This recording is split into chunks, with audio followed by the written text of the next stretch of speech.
네, 안녕하십니까. 설 연휴는 잘 보내셨나요? 지난주에 우리가 21분하고 22분 수업을 했었는데요. 미처 지난주에 좀 많이 바빠서 영상을 촬영하지 못했습니다.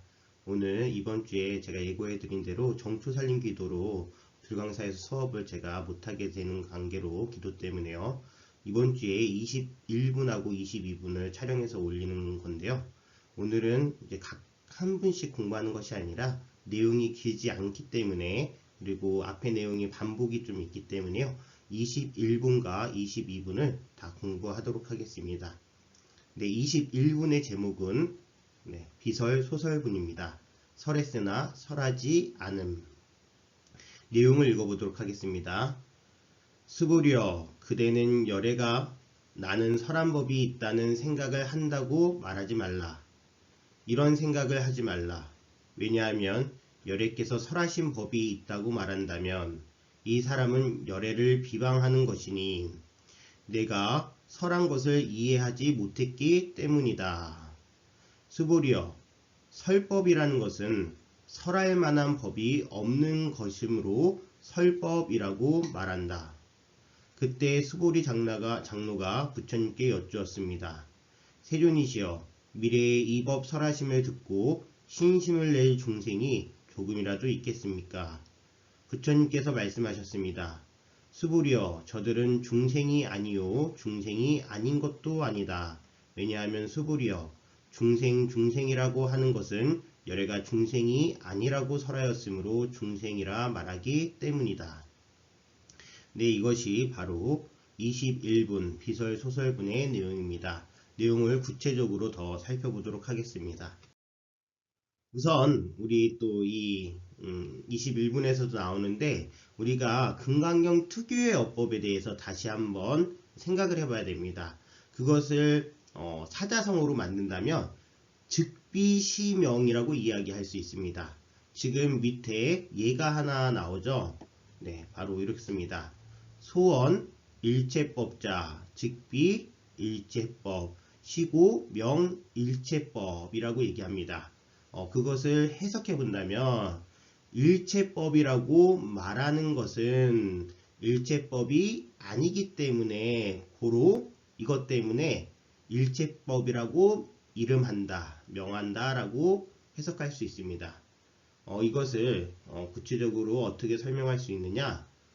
즉비시명이라는 것은 어떤 그 무엇에도 절대적인 실체가 있는 것이 아닌 인연에 따라 생멸하는 것이라는 생각을 담고 있습니다. 우리 부처님께서 설하신 법이 있다라고 얘기하는 순간 분명히 부처님께서 뭐라고 말씀하셨다? 이 사람은 열애를 비방하는 것이니 내가 설한 것을 이해하지 못했기 때문이다 라고 말씀하고 계십니다.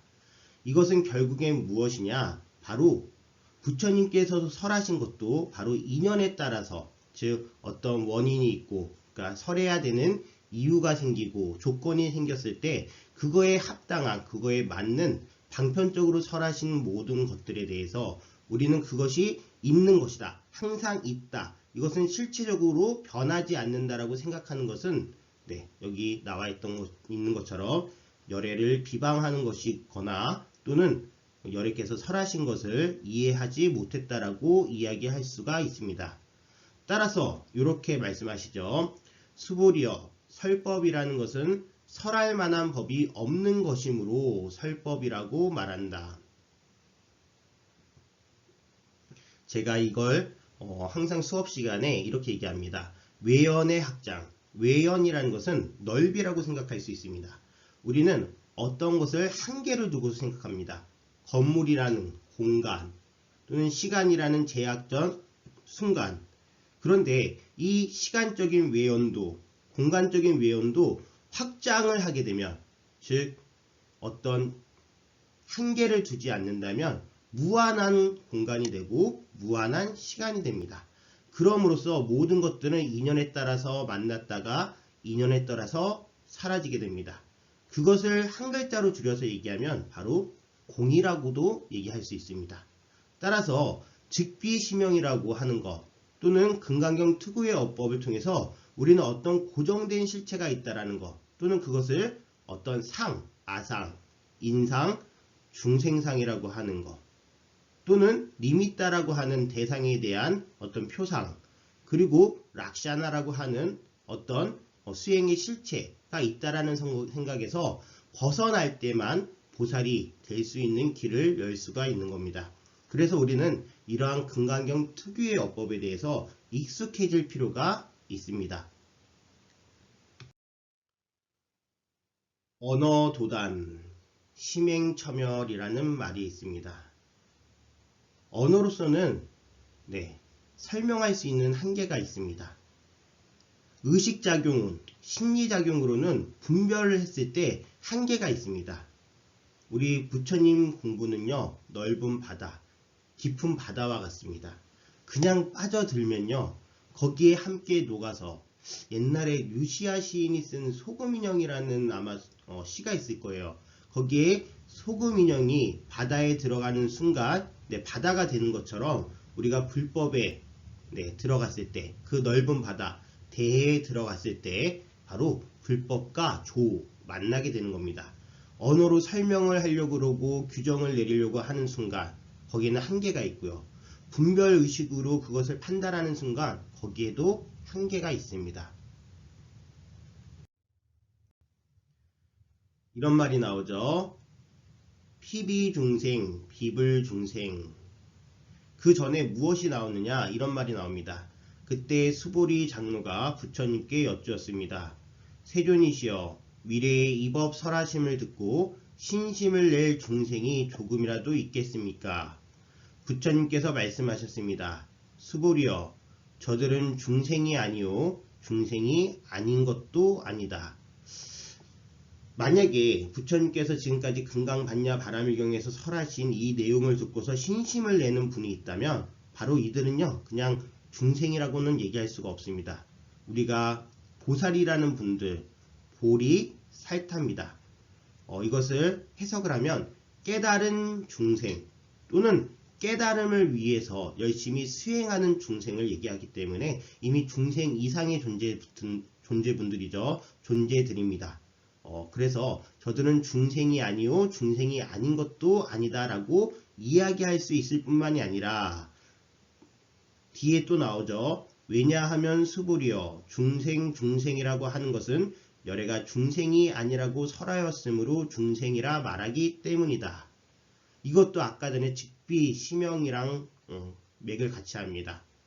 중생이라는 것도 인연에 따라서 아직 깨닫지 못했기 때문에 중생이란 이름이 붙여졌을 뿐이지, 이제 공부를 통해서 수행을 통해서 중생을 넘어서는 순간 중생이 아닙니다. 인연 따라서 원인과 조건이 만나서 중생이라는 이름이 있었을 뿐이지 깨닫는 순간 바로 부처님으로 되는 겁니다. 그렇기 때문에 우리가 이 금강경 특유의 어법의 매력에 좀 빠져들 필요가 있습니다. 자, 이어서 22분 바로 무법 가득분에 대해서 공부하도록 하겠습니다. 내용을 읽도록 하겠습니다. 수보리가 부처님께 여쭈었습니다. 세존이시여, 부처님께서 가장 높고 바른 깨달음을 얻은 것은 법이 없는 것입니까? 부처님께서 말씀하셨습니다. 그렇다 수보리여, 내가 가장 높고 바른 깨달음에서 조그마한 법조차도 얻을 만한 것이 없었으므로 가장 높고 바른 깨달음이라 말한다. 여러분들 내용이 매우 잘 짧죠? 무법 가득분, 얻을 법이 없다. 이거에 대해서 좀 더 살펴보도록 하겠습니다. 여기 이런 말이 나옵니다. 득지 본요, 실지 본무. 이것은 이렇게 해석할 수 있습니다. 얻어봤자 본래 있었던 것이요, 잃어봤자 본래 없었던 것입니다. 뒤의 내용부터 먼저 이야기할게요. 우리는 평소에 돈을 갖고 싶어하고 명예를 갖고 싶어하고 오래 살기를 원하고 좋은 환경에서 살기를 원합니다. 하지만 그것을 잃어버렸다고 해서 그것이 원래부터 있었던 것은 아닙니다. 태어날 때부터 가지고 온 것이 아닙니다. 어떤 노래도 있죠. 이렇게 공술의 공수거, 그 다음에 김국환의 타타타 이런 노래 들어보면은 알몸으로 태어나서 옷 한 벌은 건졌단소 이렇게 나오잖아요. 우리가 가지고 태어난 것이 아닙니다. 그래서 잃어봤자 본래 없었던 것입니다. 그리고 득지 본유라 얻어봤자 본래 있었던 것입니다. 부처님 공부, 지금까지 금강반야 바라밀경에서 이야기하는 모든 것, 우리가 태어났을 때 그러한 상을 가지고 태어나지 않습니다. 그런데 우리가 살다 보면은 이 환경 속에서, 교육 속에서, 그리고 여러 가지 듣고 배운 바에 따라서 여러 가지 상이 생기게 돼 있습니다. 하지만 부처님 공부는 그것을 넘어서 있습니다. 그리고 본래부터 우리 마음자리에 있는 것입니다. 그렇기 때문에 얻었다고 해서 얻은 것이 아닙니다. 득지 본유입니다. 원래 있었던 것입니다. 그런데 우리가 그것을 망각하고 살 뿐이죠. 모든 것이 원인과 조건이 만나서 생겨났다가 또 사라지게 되어 있습니다. 우리가 사찰에 가게 되면 일주문에서 많이 보는 건데요. 우리가 주련이라고 합니다. 이렇게 기둥에 이렇게 액자가 걸려져 있습니다. 그 중에 이런 말이 있죠. 입차문내 막존지혜 무해공기 대도 성만이라. 이 문 안으로 들어오는 자는 지식을 통해 알려고 하지 마라. 헤아림을 버리고 텅 빈 마음이 될 때 비로소 큰 도를 이루리라. 이거에 대한 해석은 굳이 안 하겠습니다. 그래봤자 제가 또 아르마리를 내는 거니까요. 여러분들께서 이 문구를 보고서 여러분들 스스로 느끼시기 바랍니다. 오늘 수업은 이렇게 21분, 22분에 대해서 공부했습니다. 비설, 소설분, 그리고 무법 가득분. 부처님께서 끊임없이 당신께서 설하신 바에 대해서 왜 설하지 않으셨다라고 말씀하시는지, 그리고 얻을 법이 없다라고 말씀하시는지 여러분들 오늘 한번 잘 공부하시기 바라겠습니다. 오늘 수업은 여기서 마치도록 하겠습니다. 지금 밖에 바람이 많이 불고 있습니다. 아무쪼록 건강 조심하시기 바라겠습니다.